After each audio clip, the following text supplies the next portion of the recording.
So first off, what is a beneficial owner? Okay, let's start there. Well, it's a two-pronged test. Okay, so there's two flavors of beneficial owner out there. First one is someone with significant managerial control. So we're going to identify one person who manages this company, and it could be maybe it's a CEO, or maybe it's the CFO, or maybe it's chief operating officer. But the person opening the account is going to let us know this is the person who runs the show. They're in charge. Okay, that's the first type of beneficial owner.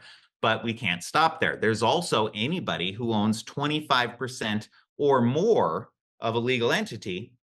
They are also a beneficial owner. So we need to find out who owns this company. Okay. And it could be anyone, 25% or more. So at any given point, there could be from 0 to 4 of that ownership prong. And we're always going to have the one. So at any given point, there's 1 to 5 beneficial owners for any legal entity customer. How could there be one beneficial owner? Well, maybe you have the president of the company is also the owner.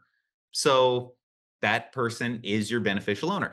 Or maybe you have a situation where you have a president of the company, but the company is actually owned by, let's say it's owned by 5 people, and all 5 of them own 20% of the company, right? None of them own 25% or more. So you would just have the one person identified, the president, the person running the show. Now, maybe you're gathering information about those other 5 people, but they're not required to be identified on this certification form by the law. Okay. So that's how could you have 5? Well, maybe you have 4 people. All of them own 25% of the company, right? So 4 quarters.